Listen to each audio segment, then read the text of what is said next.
And if you're wondering out there, no, Jordan and I are not domestic partners. We're not. We are currently cohabitating. It's a temporary situation. Temporary.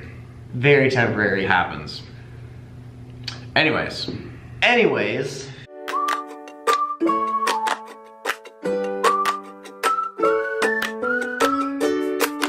Howdy, partners.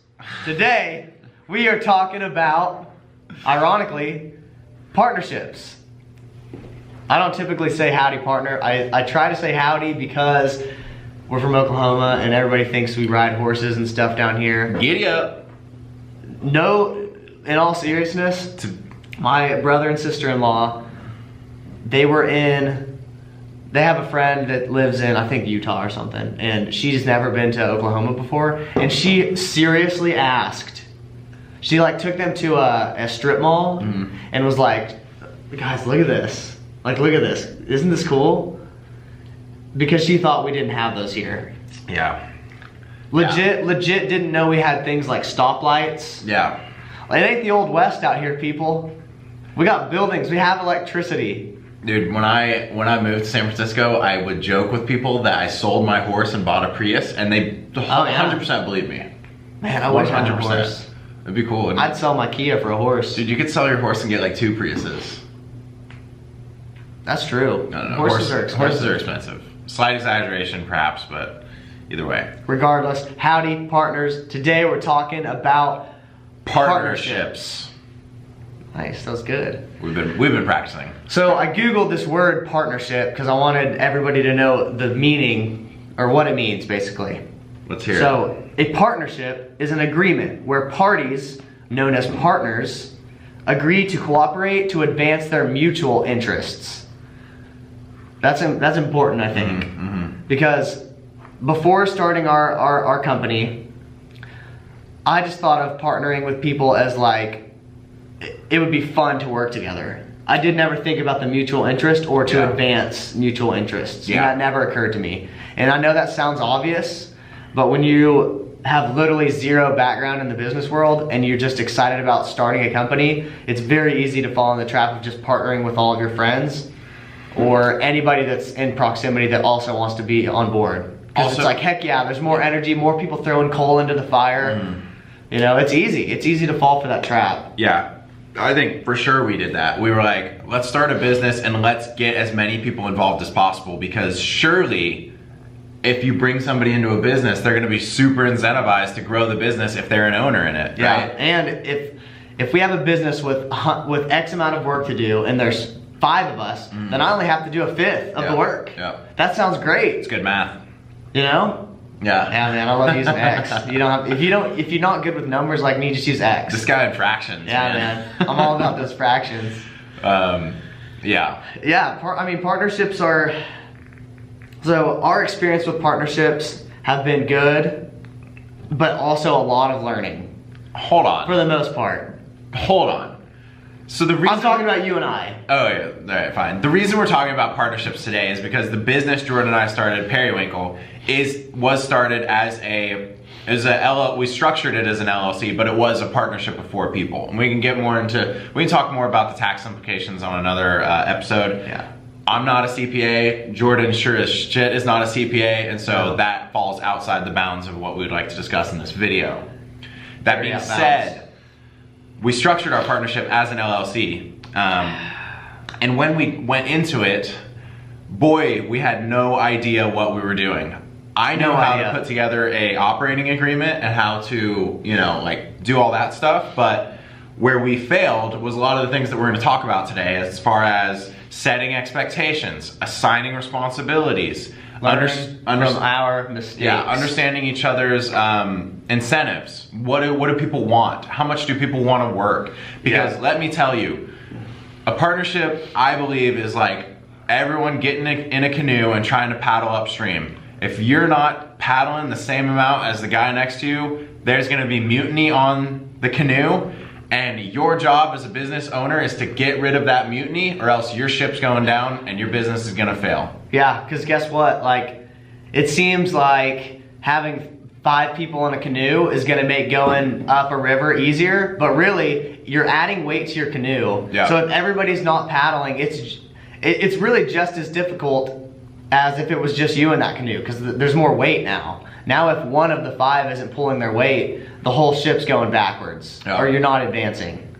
And it might sound like a silly analogy, but boy, let me tell you, when you got a free rider, all your time and energy is just thinking about like, what the heck, what's going on with this person? Why are they not contributing? What do they want? What's going on? And then that's all the time that you're spending thinking about your partner and not thinking about growing your business.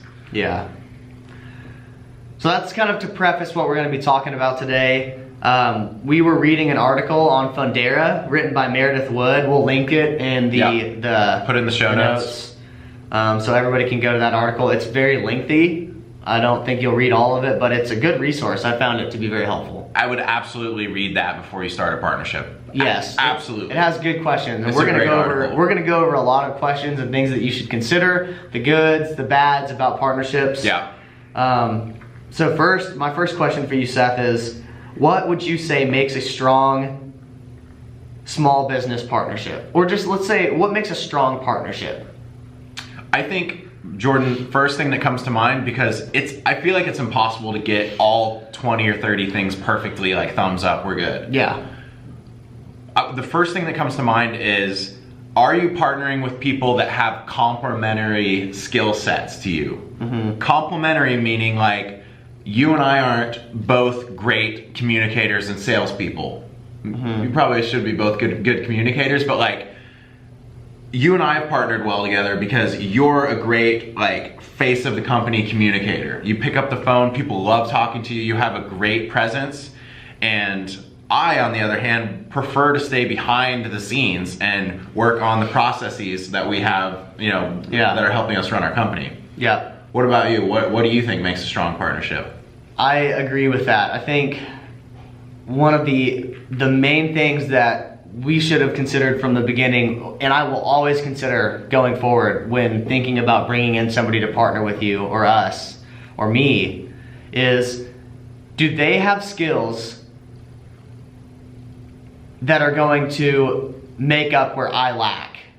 Because if I'm bringing in somebody that's just as good as I am, having 2 me's isn't good for the company. I need somebody else. I need somebody that's not good at what I do. Yeah. That way I'm not bumping shoulders trying to run a marketing department. I need somebody that's good at coding, because I don't know how to code.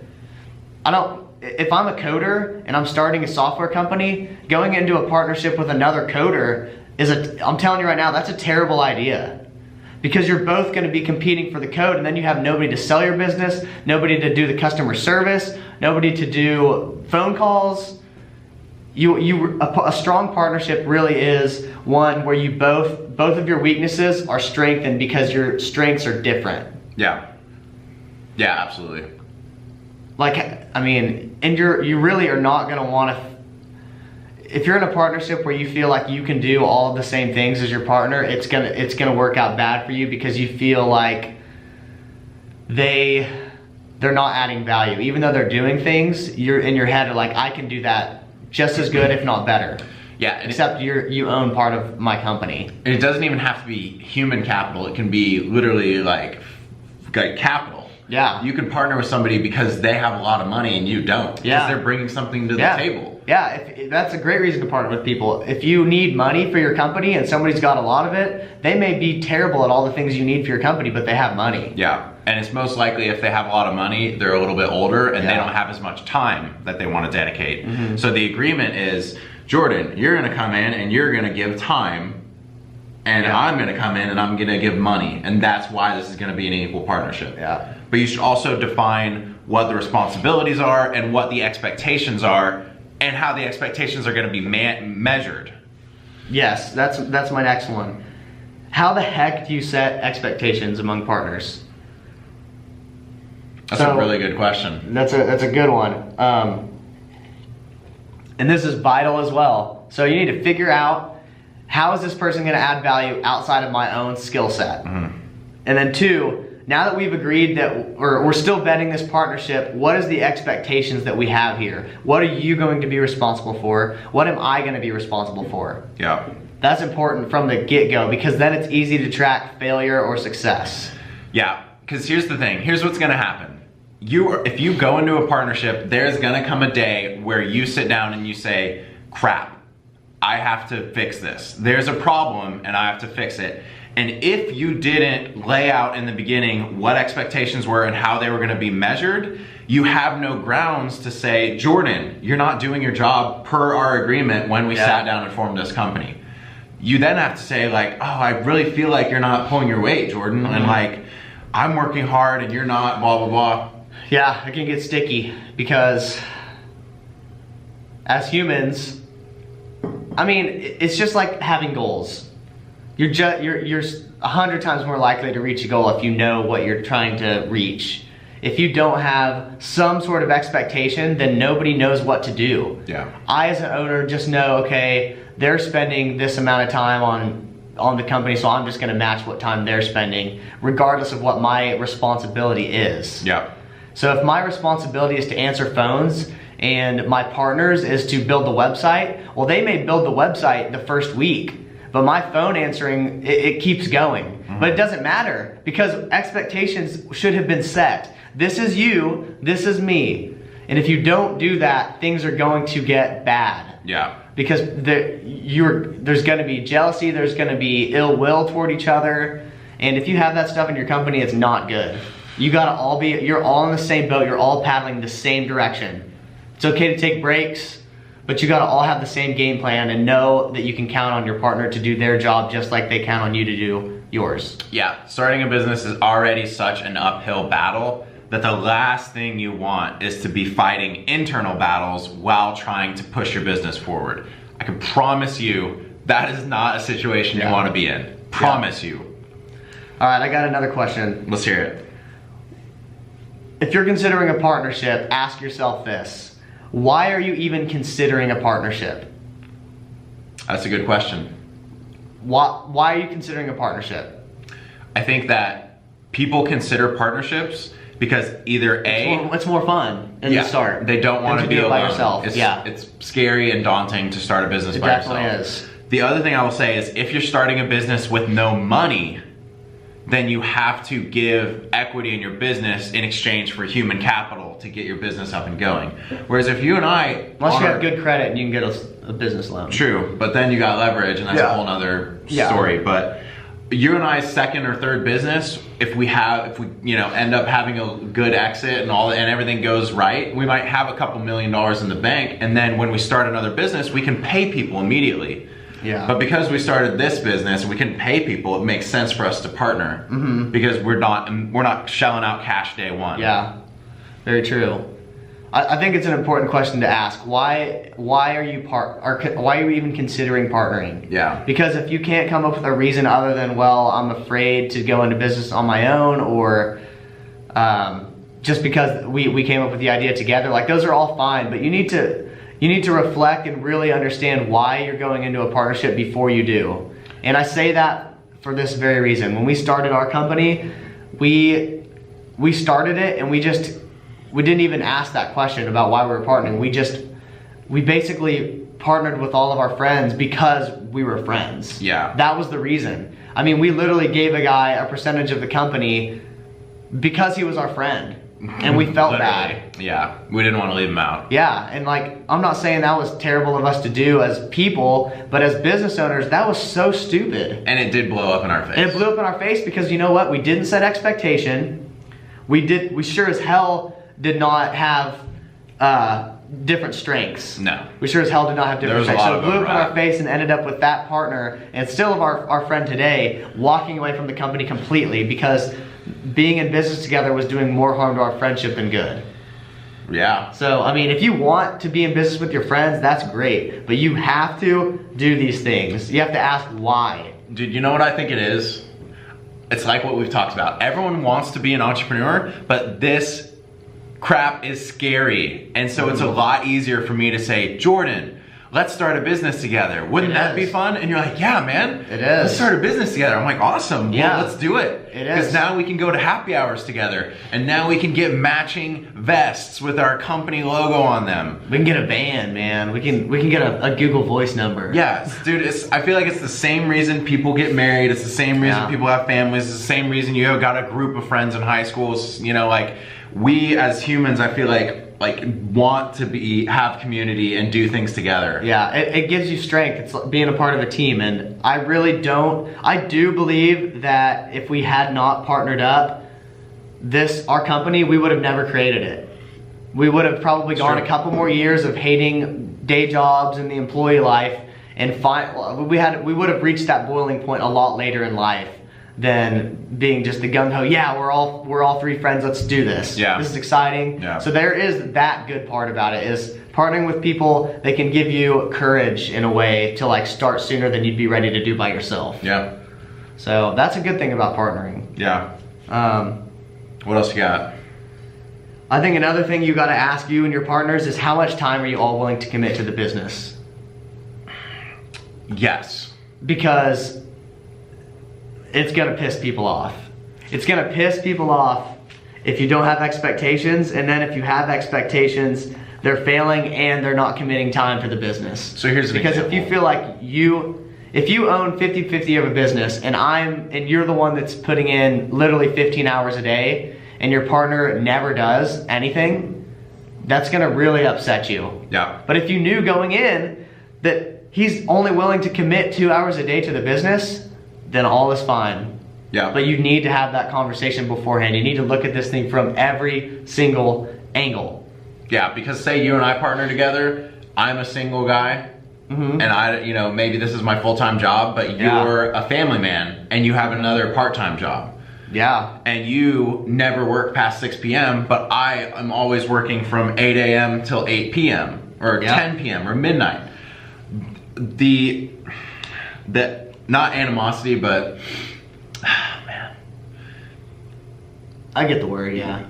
It's gonna start eating away at you, that you feel like the share and the load and the work and the time being put into the company are uneven. Yeah. Even if you have the talk of expectation and how much time, you're still gonna feel that way. Yeah. So at least do yourself the due diligence of knowing beforehand where you can still stomach it. Yeah, because in partnerships, you can only go as fast as your slowest person. Yeah, definitely. That's what I believe. Yeah, but if you got an anchor thrown out the side of your boat, it's dragging on the seafloor. Yeah, because like I could be developing processes and rolling out new product lines, but if you're unable to learn about them and be able to sell them on the phone, then we can only go as fast as our slowest person, you know? Yeah. And if you're ready to move on and you want to you're already talking to customers about new things they want, but I'm not ready to develop those processes or implement those with our team, we can't do them. Yep. You can only go as fast as your slowest partner. Just like you're only as strong as your weakest link. It's kind of a lame but it makes sense. phrase, but it is true. When tension's on the link, the weak one breaks first. Yep. So that's true. The last note here I have is, you need to know your exit strategy before you even start. Ooh, that's a great one. You need to know it. What do you want what are you trying to get here? Yeah. Like, what are you trying to get? Yeah. So we made a plan from the very beginning, and the plan was to make a global household name for garage cleaning and organization. Was it? Yeah. I don't know. That might have been your plan from the beginning. I don't know if it was mine. Oh, shoot. I mean, I thought I was going to be making a little extra money every month. Oh, I never thought that. I knew we weren't going to make a freaking dime for the first 5 years. Yeah, so... But we did do a post-mortem, too. We did. That's things help. Which we recommend. Yes, we recommend the post-mortems. Real quick, what is a post-mortem? Do you remember? So the post-mortem, what we did was, we all acted like we were the writer of a newspaper ad, and we were writing about the failure of our own company from a third-party perspective. So it went something like, you do a headline and everything, like Periwinkle goes under, or Periwinkle partners have feud, and then you literally write a column about why you, from a third party, you're basically predicting the demise of your company. Yes. And you do that, and every single partner does this, so that all of you know the fears that you have, and the prediction that you have of why you're gonna fail. And now that you know that you've breathed life into this fear and everybody knows about it, it makes it easier for it to not happen. Yeah. Because you're like, oh crap, I didn't think about that. You know what we'll do? In our next video, we will read you the pre-mortems that we wrote for Periwinkle. Change the names, but... Yeah. Is it pre-mortem or post-mortem? Pre-mortem, because it's before death. But I think people call it post-mortem's actually like a literal life term. Got it. That's why everyone says post-mortem, but it's actually a pre-mortem because you're just writing it before the death happens. Back to the point. Say you and I partner together and I want monthly cash flow and you want a big exit one day, that's gonna create tension because I'm wanting to get paid today whereas you're wanting a massive check down the road. So like, we can't emphasize it enough. Do your homework on the front end before you start a partnership and write all these things out because it's gonna make your life a ton easier. If you're the one in your company that's gonna wear the black hat and have to axe people, trust me, you're gonna want this stuff in writing. Yeah, you are. In writing's good. Any final thoughts on partnerships? So we've been talking a lot of, it seems like we've been talking very negatively about partnerships, and I wanna make sure that you walk away not feeling like partnerships are a negative thing. Partnerships have been great for us. We are in business with friends, which is the thing everybody grows up telling you never partner with your friends. And we're doing it, and yes, sometimes it's a headache, but overall, once we get everything figured out and we have our expectations and how much everybody's gonna do time, it's gonna be good because we don't have to do everything by ourselves. Yeah. If starting a business is scary to you and you would never start one by yourself, go get yourself a partner. Deal with the repercussions later. At least you'll have a business and somebody to, argue with. Yeah. I mean, I'm a strong advocate for partnerships. I think that they're great because all people are different. It's very rare that you're gonna partner with somebody that is the exact same person as you with the same strengths. You just have to divide and conquer, man. I think partnerships are great. All the best startups have great partnerships. Yeah. My parting thoughts are, I agree with you. We have made this sound like our partnership experience has been terrible. We've had certain partners that we've worked with that we've realized has been a mistake because of either overlapping skill sets or misaligned incentives or misaligned, ability to contribute. But what I will say is I believe that partnerships are a lot like financial leverage. When things are going good and if things go good, it makes it awesome. But if the partnership if you do a bad job setting up the partnership, it's gonna slow you down and it's gonna go bad. It makes the good better and the bad worse, is my opinion. So if you're gonna do partnerships, do the work on the front end to make sure that you're working with people that have complementary skill sets. I think that more than anything, complementary skill sets more than anything is the most important thing. And if you're watching this video and you already have partners and you're looking at yourself like, well crap, it's too late for me, it's not too late. You can fix it. You just need to talk with your partners and all get on the same page. And if they're not on the same page, then it's time to make some changes. Somebody's got to get axed or you got to figure it out. I mean, get yourself a lawyer. Yeah, and I will say, last thing I'll say is, if you do decide to structure your company as but if you do decide to start a company and make it a partnership where you work with other people, you better be a good communicator. And if you're not a good communicator, you better figure it out because communication is probably the #1 thing that's gonna make or break your partnership. Yeah. Oh yeah.